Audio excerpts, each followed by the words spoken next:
بھائی آپ کی طرف آنا چاہوں گا، مختصر جواب، لیکن میری خواہش ہوگی کیونکہ یہ سوال بہت امپورٹنٹ ہے۔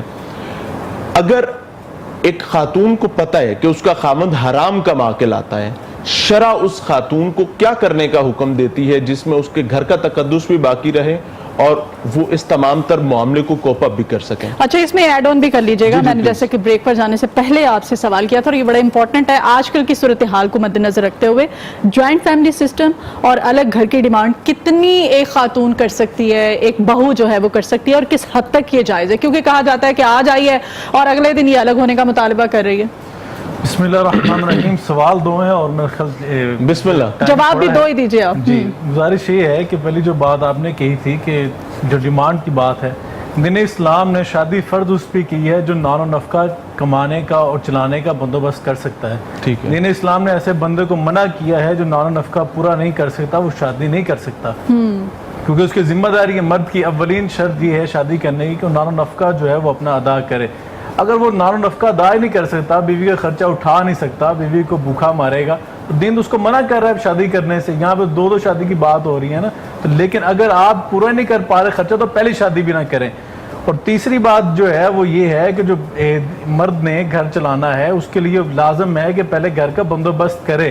اور آج کے نوجوان جو ہے، میں سمجھتا ہوں کہ اس کو میرا خیال ہے ڈگری بعد میں کمپلیٹ ہوتی ہے، شادی کا وقت پہلے پڑا ہوتا ہے، تو اس کے لیے ضروری ہے کہ پہلے آپ اپنے پاؤں پہ کھڑے ہوں۔ یہ نہ ہو کہ والدین کے سر کے اوپر بوجھ ہو کہ آپ نے لا کے والدین کے گھر سے اس کو کھلانا ہے، تو اس کے لیے ضروری ہے کہ سب سے پہلے آپ اپنے گھر کا بندوبست کریں۔ عرب کی مثال مدنی صاحب دے رہے تھے، عرب کے معاشرے میں آج جو ہے ساس بہو کی لڑائی موجود نہیں ہے۔ وہاں پہ اصل وجہ یہ ہے کہ دیکھیں، جس طرح ایک جنگل میں دو شیر نہیں رہ سکتے، ایک گھر کے اندر دو ملکہ اکٹھی نہیں رہ سکتی۔ ایک خاتون جو ہے وہ اپنے گھر کی سربراہ ہوتی ہے، جس طرح مرد گھر کا سربراہ ہے، مرد کی غیر موجودگی میں عورت گھر کی سربراہ ہے۔ ایک عورت اپنے کچن میں اپنی مرضی سے کھانا بناتی ہے اور دوسری اگر اس میں عیب نکالتی ہے تو وہاں پہ لڑائی جھگڑا ہوگا، یہ تو فطرتی بات ہے۔ اس لیے دین نے لازم کیا ہے کہ آپ اس کو الگ گھر بنانا چاہیے۔ نبی کریم صلی اللہ علیہ وسلم کی سیرت طیبہ سے کیا پیغام ملتا ہے؟ آپ کی امہات المومنین جو ہیں، ازواج مطہرات آپ کی، ان کے لیے الگ الگ گجروں کا بندوبست تھا، الگ الگ گجروں میں رہتی تھیں، ان کا الگ الگ چولہا جلتا تھا۔ تو اس سے ثابت ہوتا ہے کہ آقا علیہ الصلوۃ والسلام نے ہمیں کیا نمونہ پیش کیا ہے۔ الگ الگ گھر، اگر آپ کی زیادہ شادی ہیں، تعدد ازواج ہے، تو الگ الگ گجرے ان کو فراہم کیے جائیں، الگ الگ گھر فراہم کیے جائیں۔ اسی طرح بہو کا معاملہ ہے، لیکن ہم کیونکہ ایک ایسے سسٹم میں رہتے ہیں یہاں پہ ہمارے کیونکہ روزگار کے معاملات ویسے نہیں ہیں، بے روزگاری بھی ہے اور غربت بھی ہے، تو ان گھروں کے اندر کم از کم ایک جو بہو آ رہی ہے اس کو ایک کمرہ تو الگ دینا چاہیے نا، اس کو اپنی پرائیویسی دینی چاہیے، اس کو کم از کم اپنے کمرے کے اندر تو ملکیت ملنی چاہیے، تو اس کو ضروری ہے۔ لیکن اگر جو آپ بات کر رہی ہیں الگ گھر کا مطالبہ، اگر تو خاوند صاحب استطاعت ہے کہ الگ گھر لے سکتا ہے تو اس کو الگ گھر لے کے دینا یہ ناجائز مطالبہ نہیں ہے، اس کا جائز مطالبہ، اس کا حق ہے، اس کو دینا ہے۔ اگر دیکھیں کہ خاوند کے اندر اتنی استطاعت نہیں ہے اور اس کے پاس اتنا پیسہ نہیں ہے تو اسے میں سمجھتا ہوں کہ خاوند کے بھی حقوق کا خیال رکھنا چاہیے، خاوند کو حرام کمانے پہ بھی مجبور نہیں کرنا چاہیے۔ ایسا نہ ہو کہ جو پہلے اچھا سسٹم چل رہا ہے جوائنٹ فیملی وہ بھی تباہ ہو کے رہ جائے۔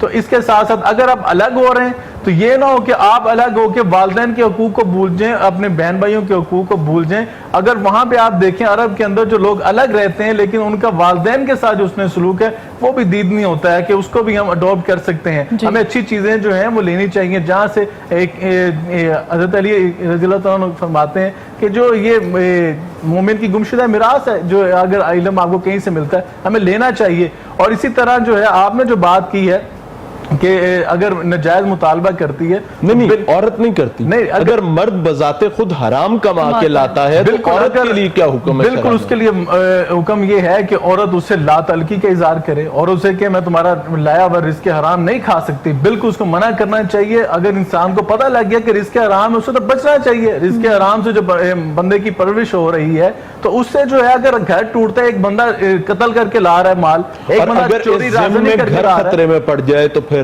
دیکھیں میری بات سنیں، سب سے پہلے ہے ایمان، سب سے پہلے ہے اپنا ایمان کا بچاؤ اور رزق حلال، جس کا پوچھا جائے گا۔ ایک بندے کو واضح معلوم ہو گیا ہے کہ میں رزق حلال جو ہے وہ نہیں کھا رہی، ایک بندہ میرا قتل کر کے لایا ہے، کسی کی ڈکیتی کر کے لایا، ڈاکہ مار کے لایا، چوری کر کے لایا، کسی کا لایا ہے، تو جب پتہ لگ گیا آپ کو تو آپ تو جرم میں اس کے ساتھ شریک ہو رہے ہیں نا۔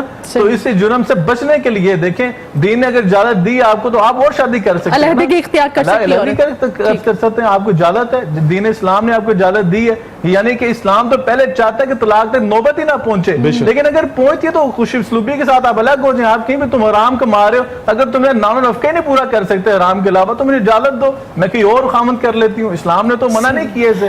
یہ ہمارے یہاں سسٹم عجیب سا ہے کہ ہم کہتے ہیں نہیں مشرقی روایات. کیا ہمارے یہاں پہ جو ایک بچی طلاق یافتہ ہو جاتی ہے, مطلقہ ہو جاتی ہے, بیوہ ہو جاتی ہے, اس کے ساتھ شادی کرنا ہمارے یہاں عیب سمجھا جاتا ہے, گناہ سمجھا جاتا ہے بلا وجہ. اور اگر ہو بھی جائے تو ساری زندگی تانا ہے. اسلام کی سیرت طیبہ کیا پیغام دے رہی ہے وہاں پہ؟ تو یہی پیغام ہمیں مل رہا ہے کہ وہاں پہ اللہ کے رسول صلی اللہ علیہ وسلم نے حضرت خدیجہ الکبریٰ سے لے کر حضرت عائشہ سے پہلی ہماری ام المومنین تک وہ سب کی سب یا تو بیوہ تھیں یا مطلقہ تھیں. تو ایسی خواتین سے اللہ کے رسول صلی اللہ علیہ وسلم نے شادی فرمائی ہے. تو ہمارے لیے نمونہ پیش کیا ہے کہ اللہ کے رسول 25 سال کے ہو کر اگر آپ اپنے سے بڑی خاتون کے ساتھ شادی کر سکتے ہیں, وہ بھی بیوہ, تو ہم کیوں نہیں کر سکتے؟ ہمارے معاشرے میں ایسی مثال کیوں نہیں؟ مطلب آپ ایک رول ماڈل